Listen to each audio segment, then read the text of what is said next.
بسم اللہ الرحمن الرحیم۔ السلام علیکم۔ کہانیوں کے اس دلچسپ سفر میں دوستوں آپ کو خوش آمدید۔ اس دلچسپ سفر میں اگر آپ میرے ہم سفر بننا چاہتے ہیں تو میری یوٹیوب چینل کو سبسکرائب کیجیے اور بیل نوٹیفیکیشن کو بھی آن کر دیجیے تاکہ آپ کو مل سکے ویڈیو اپڈیٹس۔ آج کی کہانی ہے شہزادوں کے امتحان کی۔ بہت پرانے زمانے کا ذکر ہے۔ سمندر پار ایک چھوٹے سے ملک پر ایک بادشاہ حکومت کرتا تھا۔ اس بادشاہ کی ایک 15-16 سال کی بیٹی بھی تھی جس کا نام شہزادی امبر تھا۔ شہزادی امبر بے حد حسین اور خوبصورت تھی۔ یہی وجہ تھی کہ بہت سارے شہزادے شہزادی امبر سے شادی کرنے کے خواہش مند تھے۔ ہر روز کسی نہ کسی ملک کے شہزادے کا رشتہ آیا کرتا تھا۔ چونکہ شہزادی امبر بادشاہ کی اکلوتی اولاد تھی اس لیے بادشاہ اس سے بے حد محبت کرتا تھا۔ اس کی خواہش تھی کہ شہزادی کو ایک ایسا شوہر ملے جو خوبصورت ہونے کے ساتھ ساتھ رحم دل اور بہادر بھی ہو۔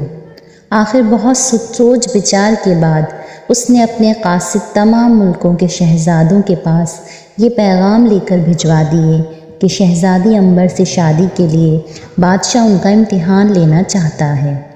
جو شہزادہ بھی اس امتحان میں پورا اترے گا شہزادی امبر کو اس کی دلہن بنا دیا جائے گا۔ اس پیغام کو پاتے ہی بہت سارے شہزادے شہزادی امبر کے ملک جانے کی تیاری کرنے لگے۔ ان میں سے ہر ایک شہزادے کو امید تھی کہ وہ بادشاہ کے امتحان میں ضرور کامیاب ہو جائے گا۔ تمام شہزادے اپنے اپنے ملکوں سے نکل کر بندرگاہ پر جمع ہو گئے۔ وہاں پر بادشاہ کا ایک خوبصورت جہاز کھڑا تھا۔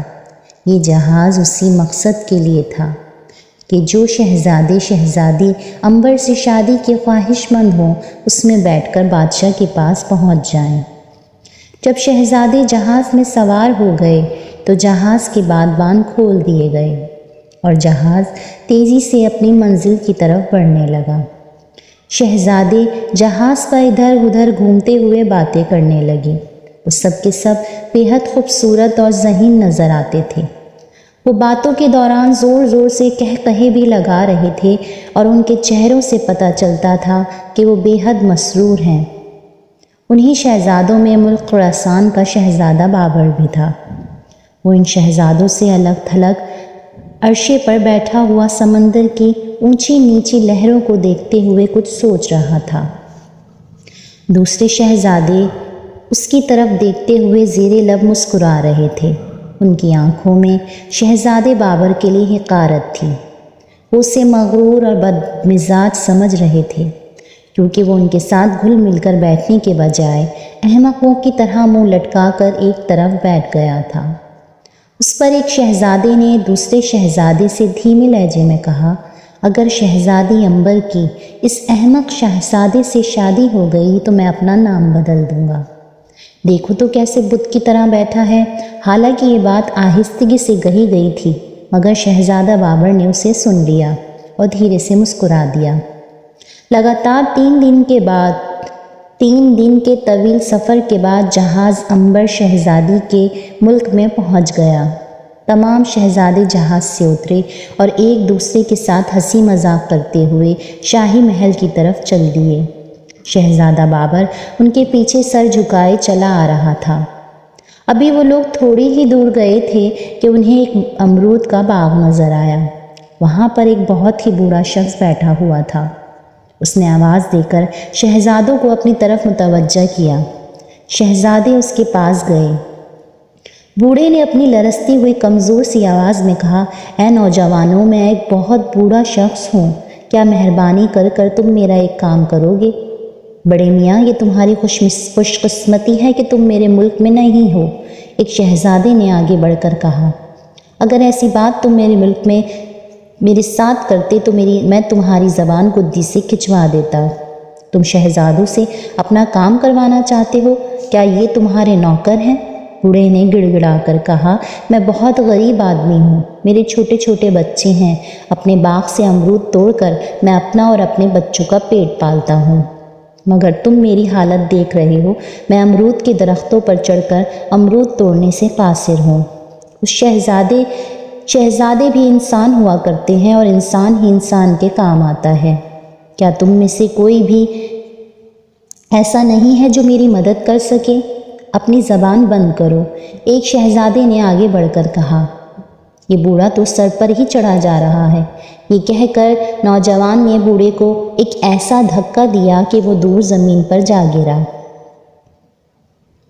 تمام شہزادوں نے ایک فلک شگاف قہقہہ لگایا، مگر اسی وقت شہزادہ بابر تیزی سے آگے بڑھا اور بوڑھے کو سہارا دے کر اٹھایا۔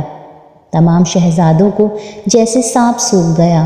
پھر ان میں سے ایک شہزادہ بولا، اس بوڑھے کو سہارا دینے والا یہ نوجوان مجھے شہزادہ تو نہیں بڑھئی کی اولاد معلوم دیتا ہے۔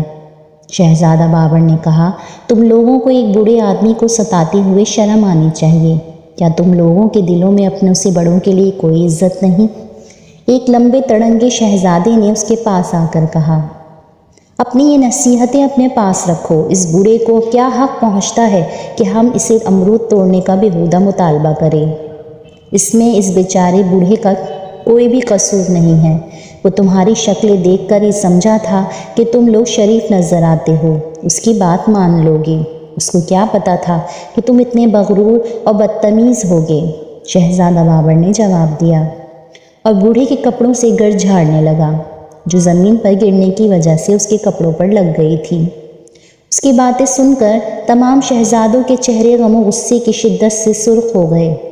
اسی لمبے تڑنگے شہزادے نے اپنے ساتھیوں سے کہا، اس بے وقوف شہزادے نے ایک غریب بوڑھے کی حمایت میں ہماری سخت بے عزتی اور توہین کی ہے، اب ہم اسے زندہ نہیں چھوڑیں گے۔ اس کی بات سن کر تمام شہزادوں نے اس کی تائید کی۔ ایک شہزادہ جو کہ اپنے آپ کو تلوار کا دھنی سمجھتا تھا، اپنی میان سے تلوار نکال کر بولا، میں اس احمق سے تم سب کی بے عزتی کا بدلہ لوں گا۔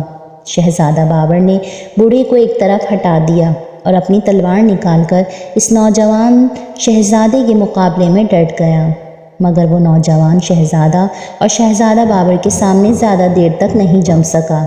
شہزادہ بابر نے پینترے بدل کر تلوار کے ایسے ہاتھ دکھائے کہ مقابل جلد ہی بے بس ہو گیا۔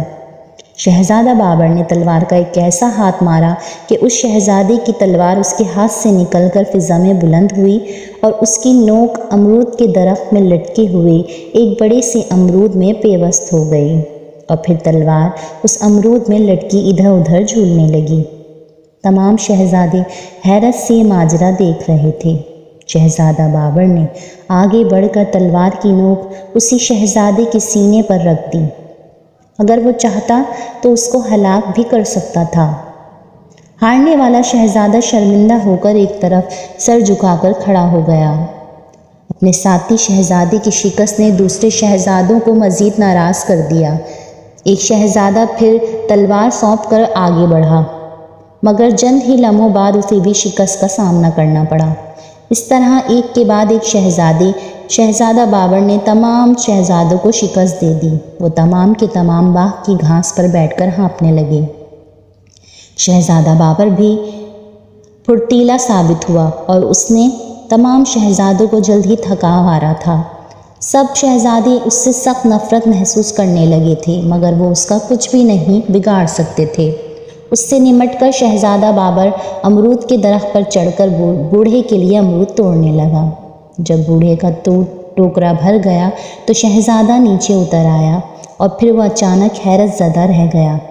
باغ میں ایک کٹیا بنی ہوئی تھی۔ اس کٹیا کا دروازہ کھلا اور اس میں سے بادشاہ، ملکہ اور شہزادی باہر نکلے۔ تمام شہزادے گھبرا کر کھڑے ہو گئے۔ بادشاہ نے بابر کا شانہ تھپتھپاتے ہوئے کہا، شہزادے، ہم تم سے بہت خوش ہیں۔ تم اب یہ بات اچھی طرح سمجھ گئے ہوگے۔ ہم نے یہ سب چکر تم لوگوں کا امتحان لینے کے لیے چلایا تھا۔ ہمیں اپنی شہزادی کے لیے ایک رحم دل اور بہادر شوہر کی تلاش تھی۔ خدا کا شکر ہے کہ تم ہمارے معیار پر پورے اترے ہو۔ تم نہ ہی ان دوسرے شہزادوں کی طرح مغرور ہو اور نہ ہی ان کی طرح بدتمیز ہو۔ ہم اس کٹیا میں بیٹھے سارا تماشا دیکھ رہے تھے۔ تم نے جس دلیری اور جرأت مندی سے ان تمام نکمے شہزادوں کا مقابلہ کیا تھا، اس نے ہمیں تو بہت متاثر کیا ہے۔ تمام شہزادوں نے شرمندہ ہو کر گردنیں جھکا لیں۔ بادشاہ شہزادہ بابر کو اپنے ساتھ محل میں لے گیا۔ تمام شہزادے اپنے کیے پر شرمسار تھے۔ اس لیے وہ واپس اپنے اپنے ملکوں کو چلے گئے۔ چند ہی دنوں بعد شہزادہ بابر اور شہزادی امبر کی بڑی دھوم دھام سے شادی ہو گئی، اور اس طرح شہزادہ بابر اپنی رحم دلی اور جرأت مندی کی بنا پر دنیا کی خوبصورت ترین شہزادی سے شادی کرنے میں کامیاب ہو گیا۔